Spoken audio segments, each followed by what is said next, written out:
Welcome to the Stirring the Gumbo Pot podcast, the podcast about the history, the culture, and the accomplishments of Black people. This podcast aims to inspire, educate, empower, and celebrate the lives of Black folk. I am your host, the Cajun Peach, and thank you for tuning in. Now let's get this pot stirring.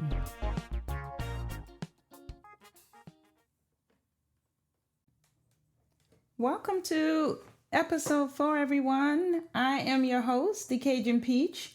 Today's show is kind of like a little milestone for me because I feel like I'm in a much better place than the last few episodes. I'm still a little nervous, but for the most part, the fear factor is gone. I'm not as nervous. I'm not as afraid. I have more courage. So I'm a living example of what I put out there into the universe. And so I'm feeling a little more comfortable now behind the microphone. So yeah, I feel good about it. So on with the show. It's dedication time. So as you all know, every episode I dedicate to someone, right? So past few episodes I've dedicated to my mom and Miss Toni Morrison. I also had a show dedicated to Miss Iyanla Van Zant, who is my spiritual mother. But in today's episode, I'm bringing it back home to Louisiana. So today's episode is dedicated to my sister, attorney Shawan Jackson Bernard. And so I'm going to read a little short bio of her background so you all will get a better understanding as to why I'm dedicating my show to my sister. Shawan is an entrepreneur and a community servant. She's an attorney and sole owner of Bernard Law Firm, LLC in New Orleans, Louisiana. Her firm focuses on providing legal services to clients in the New Orleans in the areas of family law, domestic abuse, children in need of care, education law, and other civil matters. Shawan also provides services as a mediator and is a qualified custody and visitation mediator, civil mediator, and children's attorney. She's a founding member and current president of the Lower Ninth Ward Voter Coalition. She works to empower her community through the power of voting. She also seeks to involve high school students and youth voters in civic engagement and voter education. Her work with other like-minded organizations have afforded students opportunities to participate in dialogues, surveys, community service, and to develop ideas around the issues of voter education and civic engagement. Last year, her organization was instrumental in advocating for voting registration access for all qualified high school students in New Orleans. Her efforts have helped to yield more than 5,000 new 18 to 20-year-old voters this year in New Orleans alone. Shawan is also the vice president and director of the Family Justice Legal Center, where she provides legal assistance to victims of domestic violence. She relies upon her work and experience as a children's attorney, school administrator, public defender, and youth advocate to aid and contribute to the Governor's Advisory Board of Juvenile Justice and Delinquency Prevention.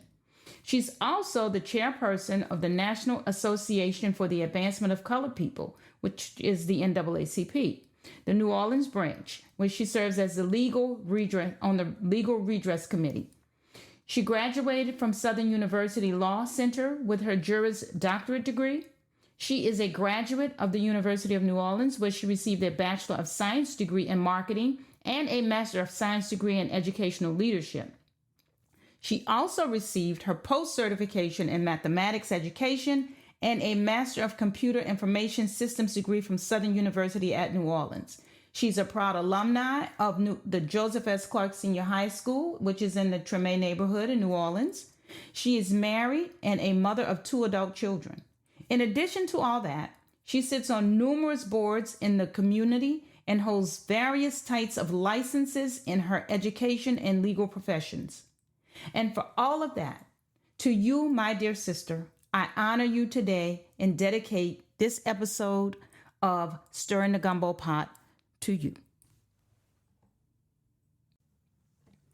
So, in this episode, I decided to do an honorable mention dedication.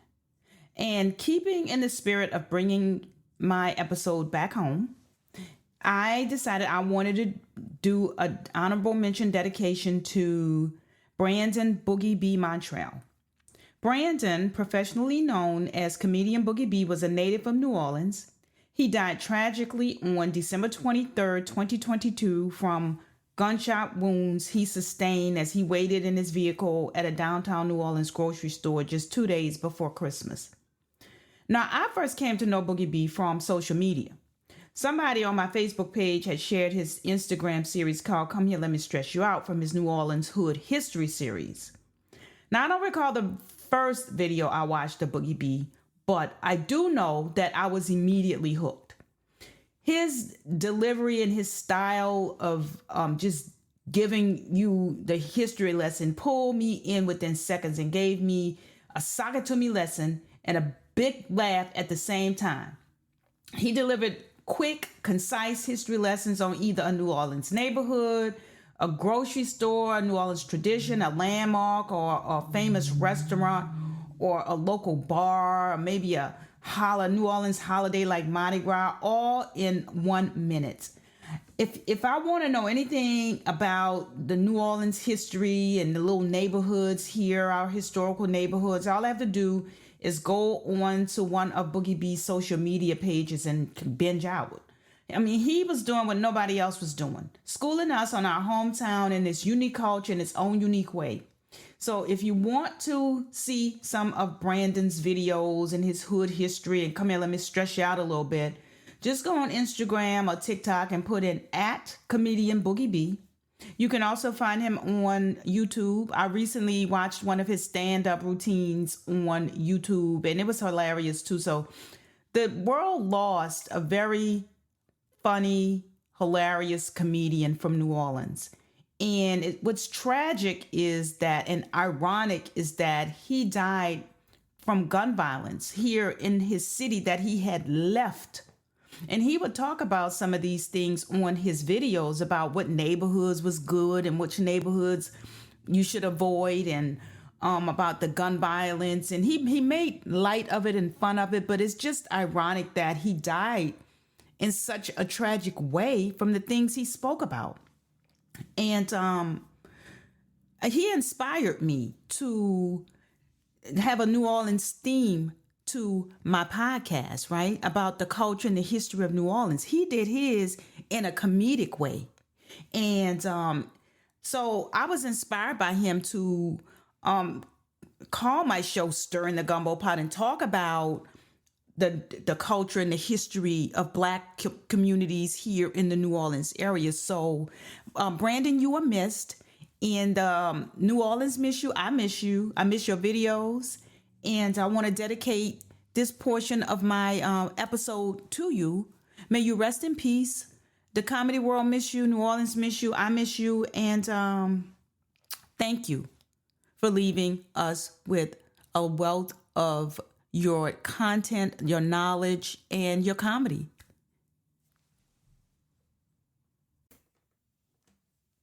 A commentary.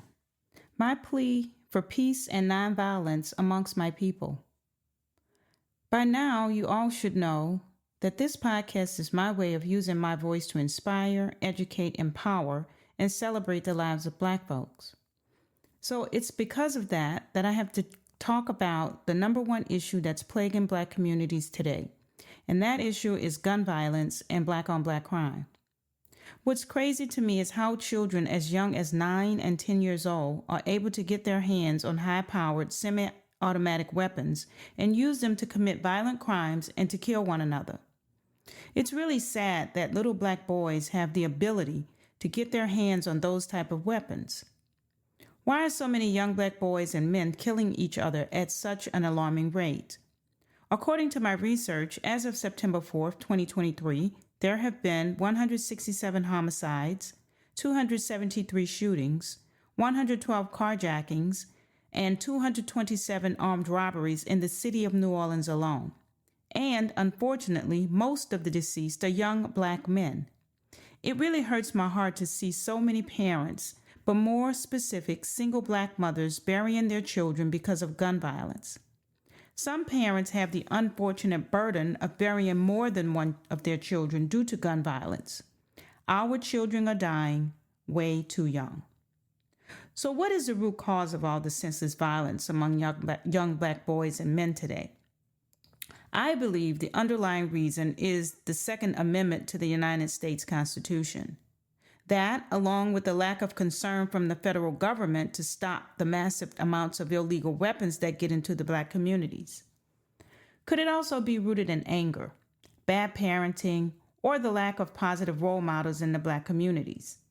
Is social media partly to blame, where anyone with access to a cell phone can easily influence someone to do just about any and everything?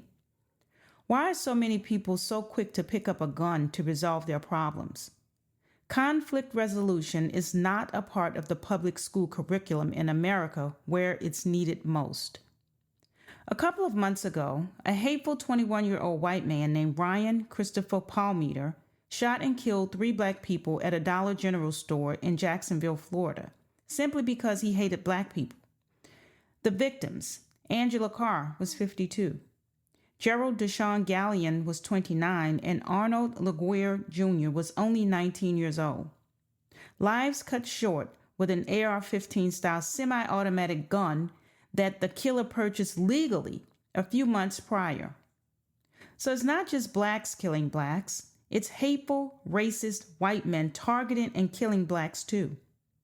So you would think that we would have more sense than to kill each other, right? So in this episode, I am pleading with all the young black men in New Orleans and black communities across the country to stop killing each other. How many more black mothers will have to bury their children before it stops? Stop the killing or risk going to prison for the rest of your life, or even worse, you're shot and killed in return. Please stop the killing. You're already fighting against a racist system, so does it make sense that you would fight and kill your own brothers and sisters?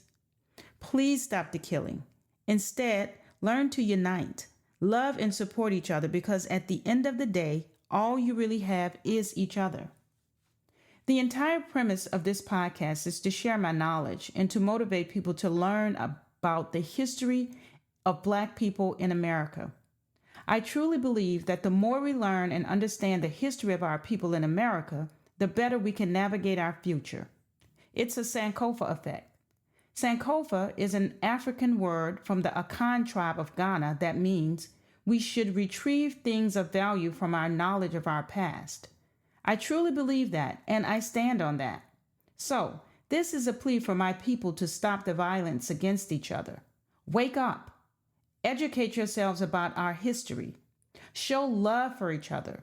Look back to the ones who came before you to understand and appreciate their struggles and the sacrifices that they made. Their sacrifices should not have to be in vain. When I was a little girl, there was this song we used to chant called Angola. Now, I guess it could be considered a slave song or a jubilee, but it was more like a chant. And it is my belief that the song was passed down through generations from the actual prisoners who worked in the fields at the prison. I couldn't remember all the lyrics. I just remembered the little hook. And then I found someone who I grew up with, a good friend of mine, who knows most of it. And he is my very first guest today. I have my very first guest on the Stir in the Gumbo Pot. And his name is Cornbread. He's from my neighborhood. I've been knowing Cornbread most of my life. And he is going to sing the song with me. And then we're going to give y'all a little background about our background of the song and how we came to sing it, and a little other things we're going to talk about Angola. Welcome to the show, Cornbread. Thank you. Happy to be here. I'm glad you're joining me today to sing the Angola song. So you ready? You ready to give them a little bit? I am ready. All right. Okay. Take it away. Angola, when I was one, they booked me for shooting a gun. Way down yonder on that phone, picking that cotton all day long. Angola, when When I I was was two, two, two, they booked me for sniffing sniffing that that glue. glue, glue, glue, glue. Way down yonder On on that that phone, phone, picking that cotton all day long. Angola. Angola, When I when I was three, they booked me for smoking smoking that that weed, weed. way Way down down yonder yonder on on that that phone, phone, picking picking that cotton all day long. Angola, that. when Thank I you. was four, they booked me for messing with dope. Way down yonder On on that that phone, phone, picking picking that that cotton cotton all all night. day long. Oh, love. Angola, When when I I was was five, five, they booked me for taking no no jive, jive. jive, jive, jive. Way down yonder On on that that phone, phone, picking picking that that cotton cotton all all day day long. long. Angola, Angola. Thank you very when I, much. Thank you very all much. right. Thank you, thank That you, thank you. that you did good. I So appreciate it. yeah, so let's just tell the people a little bit about how we came to know that song because when I was telling Dwayne, my man, about the song, he didn't know what I was talking about. He said, I never heard that song. I said, you don't remember that song? So he said, I bet I know somebody who do know it. And then he called you. And so tell us about how you came to know that song. Well, when I was young, we had the older guys that was that we was around. We played ball and stuff with. So we had a we had a police bus used to come get us. We played for the park, which was Nord Playground, and we come about where when we get on the bus and to go play, our rivalries, other teams. We always had a chant that was going on on the bus on our way there, and we wanted to let them know that we were coming, and so we would sing these songs on the bus, on our way there to the games and things. Yep, So yep. that's the I remember those days. We did and that's how I came to know it because it was just a common thing for us to do. See, in New Orleans, we did a lot of like parades. We had the bands and the marching clubs, and we would take buses and ride them to the routes of the parade, and then we would take buses to the city park to tag on the stadium, and school buses. And when we were chanting and cheering, some of these songs came up for us, and Angola was one of those songs. But it wasn't until I started looking at doing some research rather for this episode that it came up for me, this song. And I didn't really quite understand what I was singing back then. But I get it now because my research is based on prison systems. And the thing about the Angola is what a lot of people don't know is that it was an old slave plantation. But I'm going to tell them about that in a little bit. But tell me about some people who you might know from your past that have spent some time in Angola. well, we come up with the people that had uncles, friends, cousins, and therefore that was in the system, and they would they would they would they would work they heart out, and they when they was out in the field to keep the sun, from focusing on the sun and focusing on all the harsh things, they come up with a song to sing out there in them fields while they was putting hard labor in. And So when their uncles and them they come home, they would teach.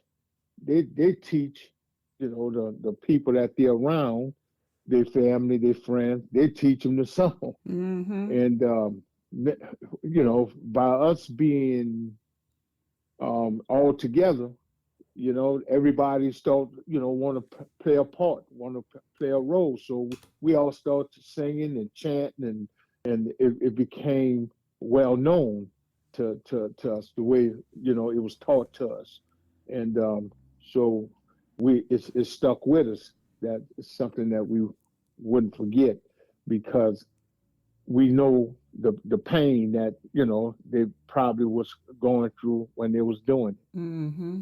Yeah. Yeah. I mean, I grew up, of course, around people who were in Angola, and in fact, I had an ex boyfriend who was in Angola, and I was right out of high school, and I fell in love with this guy who did some bad shit, and he ended up going to jail and got sentenced to 18 years of prison, and he did 9 of those years of prison in Angola, and like a fool in love, I used to get on that bus. I did that for about a year and a half. And that was enough for me. I couldn't do it no more. But the song, it says so much. And now I understand the correlation of the history of the prison by it being a former slave plantation and the chant and what it all meant now. So, yeah. So, anything else you wanted to tell me about the song in Angola? Because I'm gonna give the my listeners a little background history on how Angola came about, and it's still being talked about today. And there's some history. There's a lot of history. There's the Angola 3. There's a stage play, as a matter of fact, about the Angola 3, and that is going to be showing at the Carver Theater. I don't know if you know that, if you've seen that, but the Angola 3. I'm not going to go into too much of the history of the three Angola 3, the three individuals who are involved in that story, but it is a stage play. Somebody wrote it for the stage, and it's going to be premiering at the Carver Theater. And the Carver Theater is another whole conversation we could have right here, but I'm going to save that for another episode. But I would like to thank you for joining me. And thank you for being my first guest and singing that song with me. I really appreciate it. And I hope my audience could go back. Some of them probably remember. I know they do. They probably forgot because it was so long ago and nobody sings it anymore. Do you hear it anymore? Anybody know? You don't? Well, well, no, we don't hear it anymore because it's a whole different generation, and the people that was that was with this, and sung this. We our generation don't bring it up the way the generation before us and things like that would come in because it was all about teaching someone about that type of when we come up in that kind of atmosphere, that kind of place where they wanted you to learn, they wanted you to know, Yeah. just in case you was going down that road, you know, you know, just in case. It Right. wasn't saying that you was taking that road, but just in case. They Right. our brothers that was before us, they would teach us. You understand? This is what we learned from our uncles and our friends because I know quite a few guys that been down that road and good friends and stuff. Then some made it, some didn't. But that's the part that it would Angola taught that's instilled in me. Right. Is either you're gonna make it or you're not gonna make Right. it. Yeah, it's a tough But place. you Yay. know, Yay. They have a very bad correct. reputation for hard labor out in the fields, for being what they call, not beating them, but yeah, give them bad treatment, harsh treatment in those prisons, and it's, in Angola. So basically, the Yes. song means if you get caught shooting a gun, sniffing glue, smoking that weed, or messing with the dope, or just plain not taking, having a bad reputation, you could end up in that prison out there, And, picking that cotton all day long in the hot yes. Louisiana sun. Okay. So Yes. yeah, that was kind of Correct. like a warning song. Is That's what it there you was. It was go. teaching y'all, listen, if y'all do this, then that's where they're gonna lock you up at, and then you're gonna be a slave out there in the cotton fields as a prisoner. Because Louisiana is one of those states that slavery is legal when you're a prisoner. So yeah, Right. yeah. So, but anyway, thank you very much. I It's, appreciate you joining me, and you and I will talk again. Hopefully, I can bring you on the show on another episode, and we can talk about something else. We might be able to talk because I know you got some stories about that Carver Theater. So, oh so yes. yes, yes, we do. It will be my pleasure, Yeah, and and I I thank you for giving me a shout out to do this. thank you. And look, when you come down here, if the play is playing, I hope you can see it. But I'm gonna go and check out the Angola 3 at the Carver Theater. Coming up soon. I'm gonna Okay. check the dates and everything, but that's something I would like to do. So, but thank you anyway, and you take care, okay? It's been my pleasure. Thank you so much for having me. So here's a little history about the Louisiana State Penitentiary, also known as Angola. Angola is operated by the Louisiana Department of Public Safety and Corrections. It's the largest maximum security prison in the United States, with 6,300 inmates to date. It has a complex history marked by its origin as a slave plantation. It's located on land that was originally an 8,000-acre rice plantation in Tunica, Louisiana, in West Feliciana Parish. The plantation was named Angola after the homeland of its former African slaves. Angola is infamously known for its harsh and brutal treatment of its inmates. Shortly after the 13th Amendment was written and ratified to allow incarceration as the only remaining legal form of slavery in the United States, the Louisiana State Penitentiary was transformed from an old-style slave plantation into a modern-day prison plantation. The state of Louisiana began to fill Angola's cells with black men convicted of committing petty, newly invented crimes such as vagrancy. This was a methodical and deceptive way to keep the prison slave labor train rolling. Over the years, prisoners have staged protests at the conditions that they are forced to endure. To this day, Angola remains a notorious, brutal prison plantation, still filled disproportionately with black men, some political prisoners, some wrongly convicted. Most recently, a group of inmates filed a class action lawsuit contending they've been forced to work in the fields for little to no pay, even when temperatures soared past 100 degrees. They described the conditions as cruel, degrading, and dangerous. According to the lawsuit, the men, most of whom are black, work on the farms, weeding and picking crops by hand, surrounded by armed guards. They claim if they refuse to work or fail to meet quotas, they can be sent to solitary confinement or punished according to the prison disciplinary guidelines. Currently, Angola's prison population is 65% black. There are a total of 57 inmates on death row in Louisiana. However, one of the 57 is a female named Antoinette Frank. Frank is a former police officer of the New Orleans Police Department who, on March 4, 1995, committed a violent armed robbery at a restaurant which resulted in the killing of 2 members of the Vietnamese American family who ran the establishment, as well as a fellow NOPD officer, Ronald A. Williams. Frank is currently awaiting execution for her crime at the Louisiana Corrections Institute for Women. There is a stage play called The Angola 3 that will be running at the Carver Theater on August 20th and 21st and October 20th and 21st and October 27th and 28th. I will dedicate an entire episode to the Angola 3 story after I see the play, so stay tuned for that. And that's going to do it for this episode of Stirring the Gumbo Pot. Thank you for joining me. Thank you for listening and tuning in. There's more episodes to come. Coming up next is it's poetry time. And I'm going to be reading a poem by Miss Nikki Giovanni called Rosa Parks. Rosa Parks by Nikki Giovanni.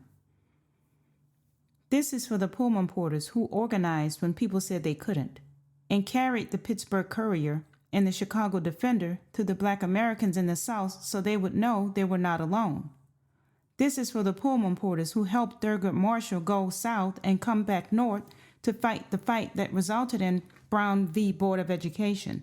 Because even though Kansas is west, and even though Topeka is the birthplace of Gwendolyn Brooks, who wrote the powerful The Chicago Defender Sends a Man to Little Rock, it was the Pullman porters who whispered to the traveling men, both the bluesmen and the racemen, so that they both would know what was going on. This is for the Pullman porters who smiled as if they were happy and laughed like they were tickled when some folks were around, and who silently rejoiced in 1954 when the Supreme Court announced its 9-0 decision that separate is inherently unequal. This is for the Pullman porters who smiled and welcomed a 14-year-old boy onto their train in 1955. They noticed his slight limp that he tried to disguise with a doo-wop walk. They noticed his stutter and probably understood why his mother wanted him out of Chicago during the summer when school was out. 14-year-old black boys with limps and stutters are apt to try to prove themselves in dangerous ways when their mothers aren't around to look after them. So this is for the Pullman porters who looked after that 14-year-old while the train rolled the reverse of the Blues Highway from Chicago to St. Louis to Memphis to Mississippi. This is for the men who kept him safe. And if Emmett Till had been able to stay on the train all summer, he would have maybe grown a bit of a paunch, certainly lost his hair, probably have worn bifocals and bounced his grandchildren on his knee, telling them about his summer riding the rails. But he had to get off the train and ended up in Money, Mississippi, and was horribly, brutally, inexcusably, and unacceptably murdered. This is for the Pullman porters who, when the sheriff was trying to get the body secretly buried, got Emmett's body on the northbound train, got his body home to Chicago where his mother said, "I want the world to see what they did to my boy." And this is for all of the mothers who cried. And this is for all the people who said never again. And this is for Rosa Parks, whose feet were not so tired. It had been, after all, an ordinary day until the bus driver gave her the opportunity to make history. This is about Mrs. Rosa Parks from Tuskegee, Alabama, who was also the field secretary of the NAACP. This is about the moment Rosa Parks shouldered her cross, put her worldly goods aside, was willing to sacrifice her life so that that young man in Money, Mississippi, who had been so well protected by the Pullman porters, would not have died in vain. When Mrs. Parks said no, a passionate movement was begun. No longer would there be a reliance on the law. There was a higher law. When Mrs. Parks brought that light of hers to expose the evil of the system, the sun came and rested on her shoulders, bringing the heat and the light of truth. Others would follow Mrs. Parks. 4 young men in Greensboro, North Carolina would also say no. Great voices would be raised, singing the praises of God and exhorting us to forgive those who trespass against us. But it was the Pullman porters who safely got Emmett to his granduncle, and it was Mrs. Rosa Parks who could not stand that death, and in not being able to stand it, she sat back down.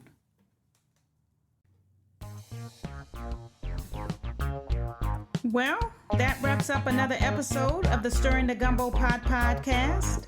I really appreciate you all listening in and for being a supporter of the show. So in the spirit of Don Cornelius, I wish you all love,